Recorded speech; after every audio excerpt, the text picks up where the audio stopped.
Hello guys, कैसे हैं आप लोग। आशा करते हैं आप लोग बहुत ज़्यादा बढ़िया होंगे। आप लोगों के प्यार और सपोर्ट से अपन भी काफ़ी ज़्यादा अच्छा हो। जैसा कि आपने थंबनेल में देख लिया होगा कि आज का टॉपिक क्या है। टॉपिक भाई टेंशन भरी, वही आप लोगों को बताएंगे, ठीक है।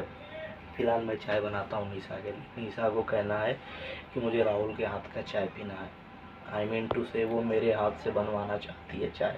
बोले कोई दिक्कत नहीं मेरी जान, तुम आज्ञा करो और मैं नहीं बनाऊँ, ऐसा हो सकता है क्या। तो अभी मैं चाय बनाऊंगा, उससे पहले मैं आप लोगों को एक बात बता। कल रात को एक कपल आया था, बात किया जाए डेट की तो आज तो तारीख हो गया, आपको मोबाइल पे ही दिखाते हैं क्लिक करके। ये देखो, हाँ 22 तारीख हो रखा है, 8वां महीना, ठीक है। यानी कि वो 21 अगस्त को एक कोई कपल आया, ठीक है, और हमसे कांटेक्ट किया। वैसे वो 18 को ही मैसेज किया था कि भाई मैं 19 को पहुंच रहा हूँ, ठीक है, हमारा सब काम करा देना। बात पहले से भी हो हाँ, रखा बात था। बहुत पहले से 1 महीना से हो रखा था, ठीक है। तो बोले ठीक है ब्रदर आइए, कोई दिक्कत नहीं है। 1 से 1.5 महीना तो मेरा वक्त हो रहा था उससे। फिर वो आया कल जा करके, ठीक है। तो कल वो पहुंचा तो बोला, मैंने पूछा कि भाई ब्रदर आप आज रात भर होटल में स्टे करोगे या पहले हमसे मिलना चाहोगे, क्योंकि स्टे आपको होटल में ही करना पड़ेगा। कल आपकी होगी कोर्ट मैरिज, उसके बाद आप शिफ्ट हो जाना, कोई दिक्कत नहीं ब्रदर, ठीक है। तो बोला भैया ठीक है, होटल में तो स्टे कर लेंगे बट पहले आपसे मैं मिलना चाहूँगा। बोले कोई दिक्कत नहीं ब्रदर, बिल्कुल मिलेंगे जी। तो वो आया हमसे मिलने के लिए और मैं और निशा गया उससे मिलने के लिए, मिले। तो वो आकर के हमसे मिला। थोड़ा सा देखो भाई उसका मानसिक स्थिति मेरे को सही नहीं लगा। मैं बोल दिया था कि मेट्रो से बाहर अब हो जाना, ठीक है। मैंने तो बोला नहीं था कि मेट्रो से आओ, बट वो आया मेट्रो से, तो मैंने बोला मेट्रो से तुम बाहर निकलो, पर वो रह गया अंदर ही, ठीक है, निकला ही नहीं। जिसके कारण जब मैं पहुंचा तो वो बाहर नहीं आ पा रहा था, बिकॉज जो स्कैनर मिलता है उसमें कुछ टाइम फिक्स होता है कितना देर तक आप इससे सफ़र कर सकते हैं इस टिकट से। तब वो बाहर नहीं आ पाया तो मुझे मैसेज किया, फिर मैंने बताया ऐसे ऐसे करो, और सच भी हो जाता है। वरना भाई पुलिस को आप लोग भी देख रहे हो, तो ये सब चीज़ का ध्यान रखना, पहले ही बाहर हो जाइए, अंदर सेफ नहीं हो। बाहर ज़्यादा सेफ रहोगे जब तक आपकी मैरिज ना हो जाए। फिर वो किसी तरीके से बाहर हुआ तो हमसे मिले उले, ठीक है। तो हमसे मिला, बात उत होने लगा कि हाँ जी ब्रदर और बताइए। तो बोला कि भाई ऐसा है, हमारे घर पे ना केस हो रखा है, ठीक है। उसके घर वालों ने कंप्लेन कर दिया है जी, हमें सब पता लग रहा है, हम पता ले रहे हैं अपने जान पहचान वालों से। बोले ठीक है ब्रदर तुम्हारी मर्जी, कोई दिक्कत नहीं, तो चलो कल तुम्हारी मैरिज हो जाएगी और कोई दिक्कत नहीं, तुम अपने डॉक्यूमेंट्स की मुझे कॉपी दे दो।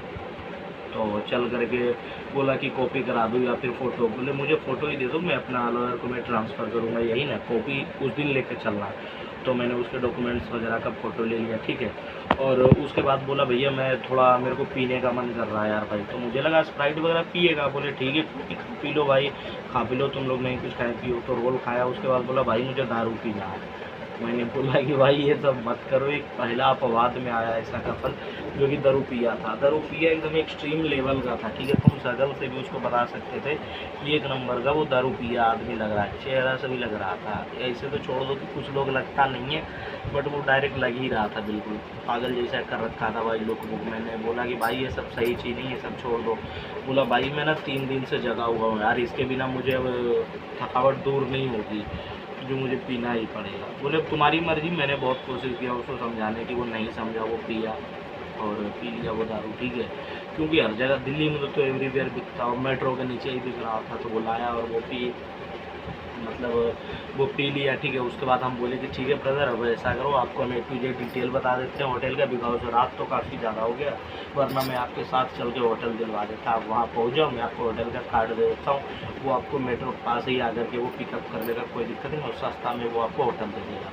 और ऐसा है कि अब आप जो है मुझे 2000 का एडवांस करो तभी होगा फाइल रेडी। जैसा कि आप लोगों को भी पता है मेरे भाई की, मैं हर एक वीडियो में हर एक कपल से मैं पूछवा देता हूँ तो भाई फाइल रेडी करने से पहले 2000 का एडवांस चाहिए होता है, तभी मैं रेडी करता हूँ फाइल को, ठीक है। तो मैंने जब ये बात बोला उसको तो तब उसको थोड़ा थोड़ा चढ़ रहा था उसको दारू, ठीक है। तो उसके बाद मैंने उसको बोला कि ठीक है भाई आप एडवांस दे दो तभी मेरा लॉयर फाइल रेडी करेगा, ऐसे नहीं भाई, क्योंकि मेरा लॉयर ऐसे मांगता तो 50% है, बट जो मेरे रिकमेंडेशन से जाता है उसका मैं 2000 देता हूँ, बाकी का काम होने के बाद भाई ऐसा है। तो बोला भैया ऐसा है कि मेरे पास तो कैश नहीं है, जो ऐसे भी जो मेरा मैरिज होगा ना भाई, वो आपको ऑनलाइन ही पैसा दिया जाएगा, हमारे एक चाचा देंगे आपको, ठीक है भाई।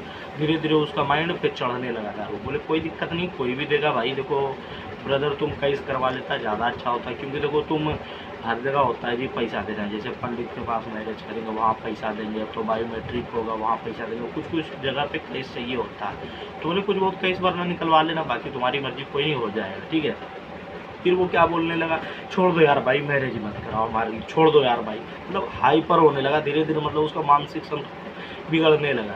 और भाई इतना मैं किसी का लेक्चर बर्दाश्त नहीं करता हूँ, मुझे भाई लग रहा था बुरा कि एक तो आया भी हूँ यार भाई इतना दूरी से, आप लोग में से भी बहुत कोई मेरे से मिलना चाहते, देखते मैं नहीं मिल पाता हूँ, और मैं आया भी ऊपर से वही हमको लेक्चर दे रहा, छोड़ दो यार भाई, छोड़ दो, आपके भरोसे आए, छोड़ दो यार भाई। बोले देखो भाई भरोसे आए हो तो काम नहीं कर रहे हैं क्या, करना या नहीं करना ये बताओ, वरना कोई दिक्कत नहीं भाई, हम तेल वेल नहीं लगाएंगे, बिना एडवांस के फाइल रेडी नहीं होगा। मैंने इसलिए बार बार मैंने फोर्स कर दिया क्योंकि मुझे शक हो गया इस बंदा पे कि इसके पास जो पैसा भेजेगा वो भेजेगा ही नहीं, हम इतना कंफर्म हो गए थे, ठीक है। बोले ठीक है ऐसा करो, बोला ऑनलाइन करवाते हैं, तो बोले जैसे कराना है कराओ तुम, हम स्कैनर देते हैं, तुम कराओ, तुम छोड़ दो यार भाई, तुम कराओ ही मतलब छोड़ दो, ऐसे करने लगा। फिर ठीक है भाई तुम्हें जो सही लगे वो समझो। फिर बोले कि चलो कोई नहीं, अगर जो नहीं हो पाता, मुझे भी थोड़ा थोड़ा दया लग रहा था उस पर, लड़की को देख करके कुछ ज़्यादा ही दया आने लगा। तो मैंने बोला ऐसा है भाई ठीक है, तुम कल ही मिलना और सारा पेमेंट तुम कल ही करो, ठीक है। अभी छोड़ो यार भाई, काफ़ी रात हो गया, मुझे भी घर निकलना है और जाना है, मुझे भी अपना घर आराम करना है, तुम लोग भी थके हो आराम करो भाई, ठीक है। तो यार भाई छोड़ दो यार भाई, छोड़ दो, करने लगा। बोले ठीक है भाई तुम्हारी इच्छा, तुम अपना चाचा से बात कर लो, अगर जो वो देता है तो देता, नहीं तो तुम देखो। वही मैं गाड़ी पकड़ा और मैं निकल गया अपना घर। तो रास्ते में जब था वो दम भर मैसेज किए जा रहा है, क्योंकि उस टाइम तो अकड़ के बोल दिया, दम भर वो मैसेज करने लगा, यार भाई मैंने आप पे भरोसा किया था, आप मुझे अकेले छोड़ के चले गए भैया। बोले अकेले छोड़ के क्या गया हूँ भाई, तुम्हारे कारण तो मेरा समय का बर्बादी हुआ कि हम तुमसे मिलने आए, हम जानते तो आते भी नहीं तुमसे मिलने। इतना रात में हम लोग मिलने के लिए करीबन 8:30 बजे अपने घर से निकले थे मिलने के लिए, आते 11:30 बज गया भाई, मेरा गेट लग चुका था। तरीके से मैं गेट खुलवाया हूँ, हल्ला कर करके भैया गेट खोलो गेट खोलो, तब यहाँ गेट खोला, ठीक है। तो फिर भी उससे हम चैटिंग करते रहे, तो बोला ठीक है आप कल मिलो, कल मेरी मैरिज करा दो, कल ही ऑनलाइन होगा पेमेंट। तो हमको भाई उस पर शक हो गया था कि उसका जो बंदा है वो पैसा देने से वो मुँह कर रहा है। बोले भाई अब आपकी मैरिज तभी होगी जब आप या तो हमारे पास पेमेंट ट्रांसफ़र करवा दो सारा का सारा जो मैरिज के चार्ज है, या फिर आप कैश करवा के अपने पास रखो, तभी भाई, वरना मैं ऐसे में नहीं सपोर्ट कर सकता हूँ। देखो भाई कल को उसकी हम मैरिज करा देते हैं और वो पैसा ही उसका नहीं ट्रांसफ़र करता है, तो भाई लॉयर को कौन पे करेगा, मजबूरन मेरे को पे करना पड़ेगा, क्योंकि लॉयर तो ये सब थोड़ी सुनेगा, वो तो मेरे ट्रस्ट पे नाम करता, वो तो पैसा मेरे से ले ही लेता। तो बोले भाई ऐसा है, पहले आप कैश कराइए तभी आपका काम होगा, वरना नहीं मैं करा सकता हूँ, या तो आप कैश कराओ, या तो आप ट्रांसफ़र कराओ, या तो मेरे पे, या किसी पे भी, या तो मेरे पे ट्रांसफ़र कराओ ताकि मैं कंफर्म हो जाऊँ, हाँ भाई पैसा आ गया, इसका काम करा देना चाहिए, या फिर तुम जो है अपने ही पास कैश करवा लो किसी दुकान वगैरह से, ठीक है।